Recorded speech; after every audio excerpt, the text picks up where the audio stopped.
Good morning everyone. BSTC second year paper है आपका संस्कृत। मैं आपको पढ़ाई थी उत्तर कर्दन प्रत्यय। उत्तर कर्दन प्रत्यय में कल मैंने आपको 3 प्रकार पढ़ाए थे उत्तर कर्दन प्रत्यय के, कत्वा प्रत्यय, तुमुन प्रत्यय और गिच प्रत्यय। कत्वा और तुमुन और गिच 3 प्रत्यय मैंने आपको बताए थे। आज मैं आपको पढ़ाऊंगी कौन सा लेप प्रत्यय, और आगे के जो 3 प्रकार इसके बसते हैं उत्तर कर्दन प्रत्यय के, वो मैं आपको कराऊंगी। उत्तर कर्दन प्रत्यय भी क्या है, धातुओं के साथ लगकर नए शब्द का प्रयोग करता है, शब्द में परिवर्तन करता है। क्योंकि कत प्रत्यय और तिंग प्रत्यय धातुओं के साथ लगते हैं, स्त्री प्रत्यय, सुप प्रत्यय और तद्धित प्रत्यय किसके साथ लगते हैं, शब्द रूप का निर्माण करते हैं या शब्दों के साथ लगते हैं। तो इसमें चौथा जो प्रकार है लियप प्रत्यय। कौन सा प्रकार है, लियप प्रत्यय। लियप प्रत्यय किसके साथ चलता है, लियप प्रत्यय कत्वा प्रत्यय के साथ में चलता है। जो कत्वा प्रत्यय होता है उसी के साथ में लियप भी चलता है, क्योंकि लियप और कत्वा से मिलकर ही शब्द का निर्माण होता है। इसमें य शेष रहता है, य के बाद में इसमें अवयव भी होता है, क्योंकि ऐसे कोई शब्द होते हैं जिसमें हम परिवर्तन नहीं कर सकते हैं। और ये किसके साथ लगता है, उपसर्ग धन, धातु और धन य क्या मिलकर लगता है, उपसर्ग के साथ में लगेगा, धन धातु होएगी और धन य के साथ में इस नए शब्द का निर्माण होता है। इसकी परिभाषा हम लिखेंगे, कत्वा प्रत्ययान्त, कत्वा प्रत्ययान्त क्रिया याः पूर्वम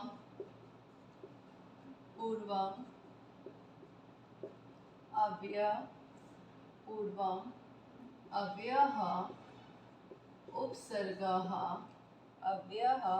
उपसर्गः च्वी प्रत्ययान्त शब्दाः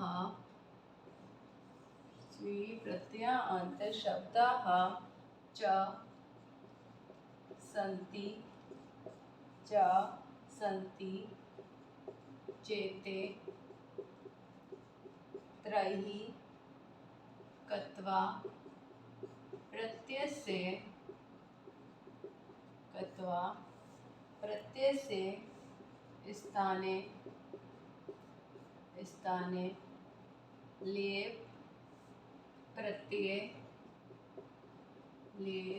प्रत्ययः भवति।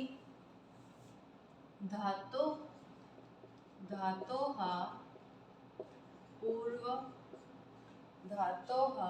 पूर्व न अग्रे समास्य अकारे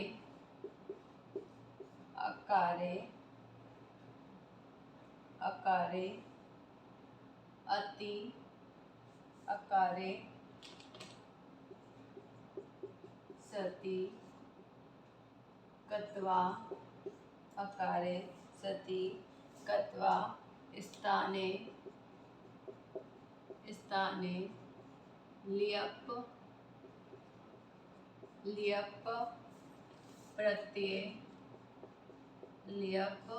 प्रत्ययः न भवति। लियप प्रत्यय से य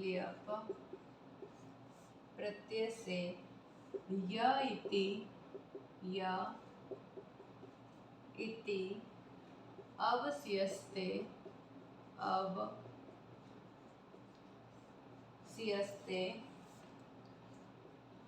लियप प्रत्ययान्त शब्दाः अव्यय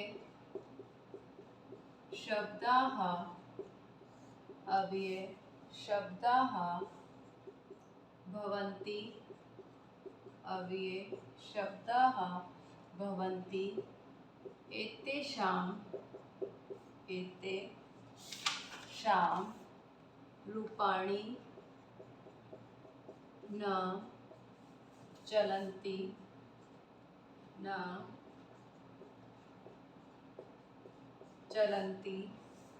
अर्थदृष्ट्या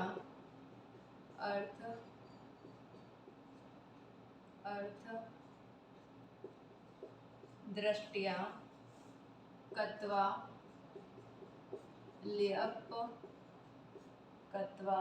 ल्यप प्रत्ययोः विभिन्नता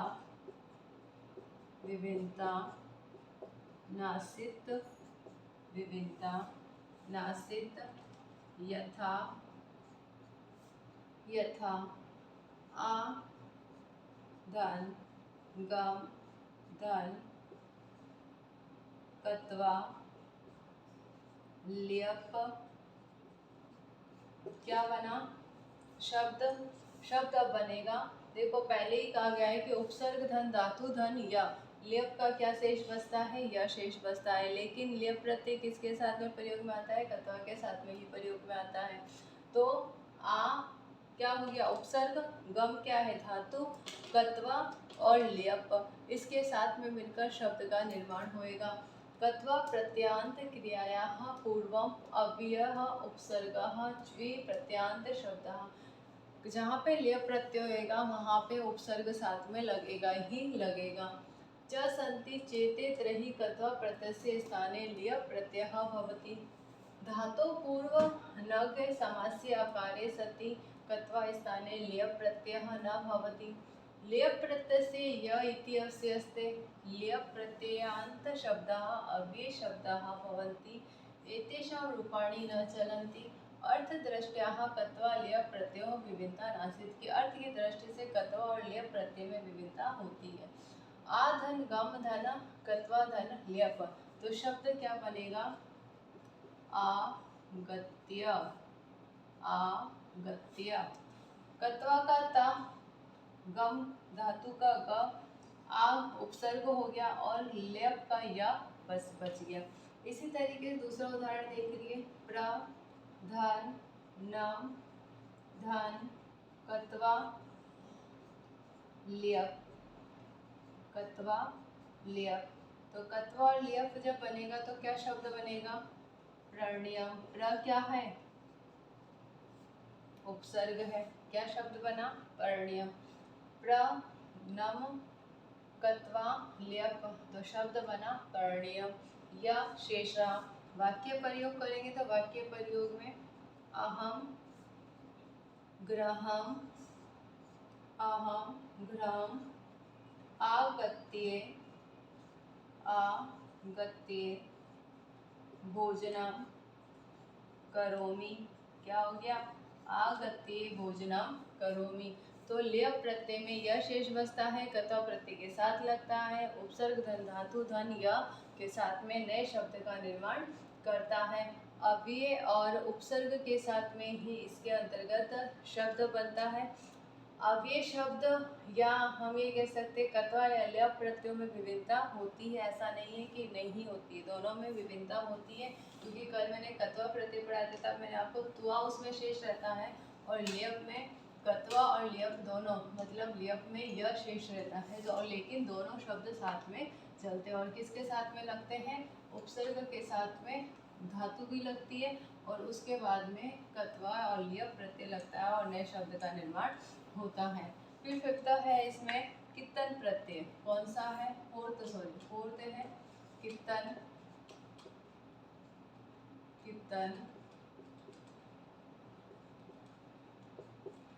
कित्तन प्रत्यय। कित्तन है जिस शब्द से ही पता पड़ रहा है क्या शेष बचेगा इसके अंतर्गत? ती शेष रहेगा। किसका? स्त्रीलिंग का। ती शेष किसका रहेगा? स्त्रीलिंग। मतलब ये शब्द जो बनेगा किसमें चलेगा?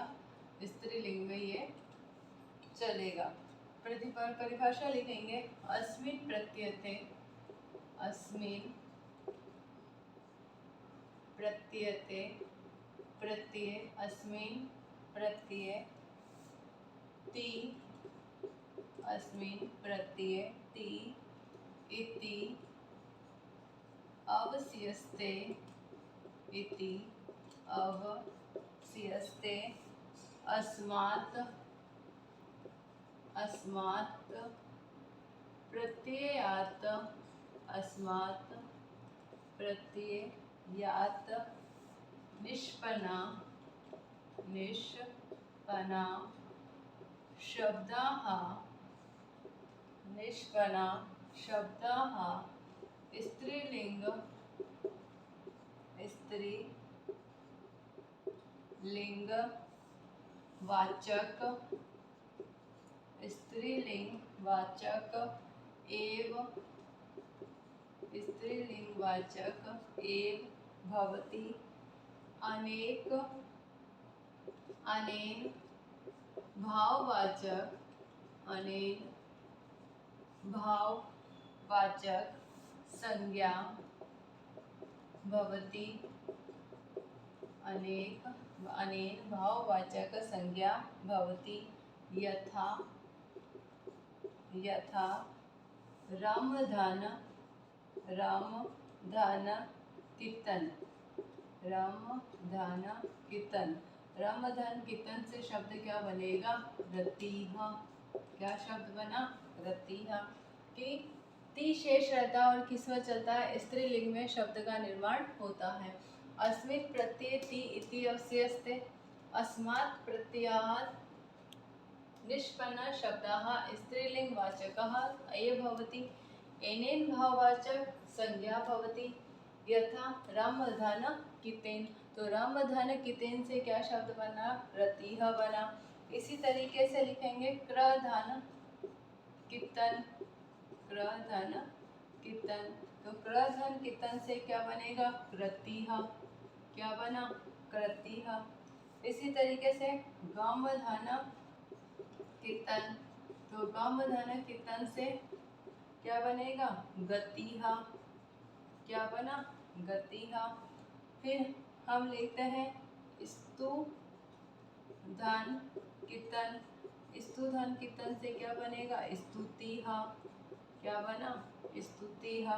शब्द जैसे श्रुतिः मतिः ये सारे जितने भी शब्द बनेंगे जिसमें ती पीछे शेष बचता है उसमें कौन सा प्रत्यय होता है कीर्तन प्रत्यय होता है। कीर्तन प्रत्यय में ती शेष रहता है और स्त्रीलिंग में इसका शब्द का निर्माण होता है। वाक्य प्रयोग में हम लिखेंगे अधुनाम अधुनाम सूर्यस्य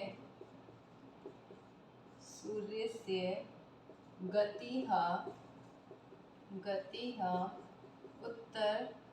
उत्तरायणी उत्तरायणी। फिर हम लिखेंगे रामायणम रामायणम वाल्मीकि कृतिः। रामायणम किसकी कृति है वाल्मीकि कृति है। तो कीर्तन प्रत्यय है। अब जो शेष बचता है वो बचता है ल्यूट प्रत्यय। कौन सा प्रत्यय बचता है उत्तर कर्दन प्रत्यय में ल्यूट प्रत्यय। 6 आपका जो बचता है इसके साथ में ही ल्यूट प्रत्यय के साथ में ही आपका कृत प्रत्यय कंप्लीट हो जाएगा। उसके बाद में मैं आपको कराऊंगी कौन सा प्रत्यय 6 है ल्यूट प्रत्यय ल्यूट प्रत्यय। अब ल्यूट प्रत्यय में क्या बचा यू में एनम यू में क्या बचा एनम शेष और किसमें शब्द बनेगा नपुंसकलिंग में नपुंसकलिंग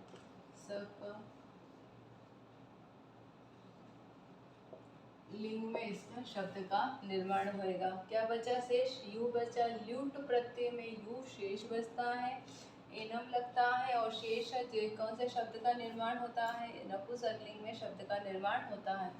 परिभाषा लिखेंगे भावार्थे ल्यूट प्रत्यय से प्रयोगः प्रयोगः भवति। अत्र यु इति अवशिष्यते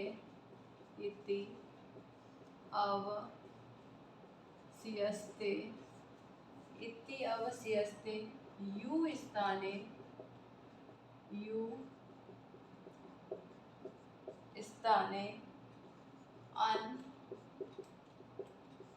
स्थाने अन् आदेशः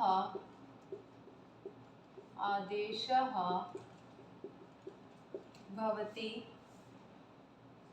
ल्यूट् प्रत्ययान्त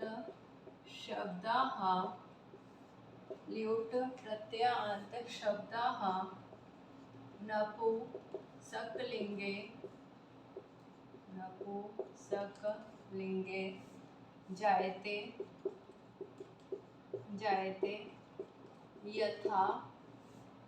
यथा गम धन ल्यूट। तो क्या बनेगा? गम नम।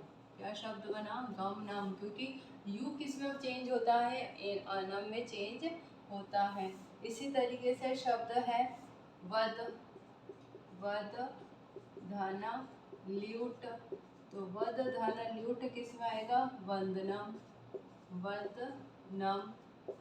हस धन ल्यूट तो हस धन ल्यूट में क्या आएगा? हसनम। क्या शब्द बना? हसनम। फिर पठ धन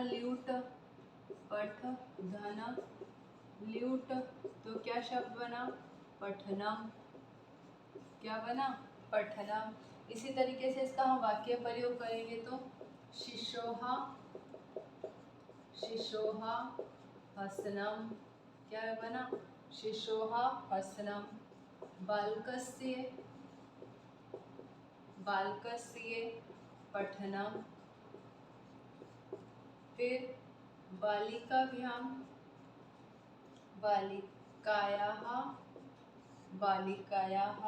गमनम। मतलब नपुंसकलिंग में प्रयोग हो रहा है, पर्टिकुलर किसी एक व्यक्ति के लिए, किसी एक के लिए प्रयोग नहीं हो रहा है। यहाँ पर बहुत सारे जनों के लिए प्रयोग हो रहा है। तो ल्यूट प्रत्यय में क्या शेष बचता है? यू शेष बचता है। यू किस में चेंज होता है? एनम में चेंज होता है। और शब्द किस में बनेगा? नपुंसकलिंग में बनेगा। भावार्थे ल्यूटे प्रत्ययस्य प्रयोगः भवति। यत्र यू यति अवशिष्यते यू स्थाने अन। यहाँ पे भी लिख रखा है यू स्थाने अन आदेशः भवति, कि यू के स्थान पर अनादेश हो जाता है। लुट प्रत्यांत शब्दः नपुंसकलिंग जायते। जैसे दे रखा है गम धन ल्यूट। गम क्या है? धातु है। ल्यूट प्रत्यय है, गमनम। वद धन ल्यूट वदनम। हस धन ल्यूट हसनम। पठ धन ल्यूट पठनम। वाक्य प्रयोग करेंगे तो शिशोः हसनम, की बहुत सारे शिशु हंस रहे हैं। बालकस्य पठनम, बहुत सारे बालक पढ़ रहे हैं। बालिकायाः गमनम, की बहुत सारी बालिकाएं जा रही हैं। तो इस तरीके से इसमें क्या हो रहा है? किसमें बच रहा है? शेष बच रहा है। आज आपका गृह कार्य प्रश्न है।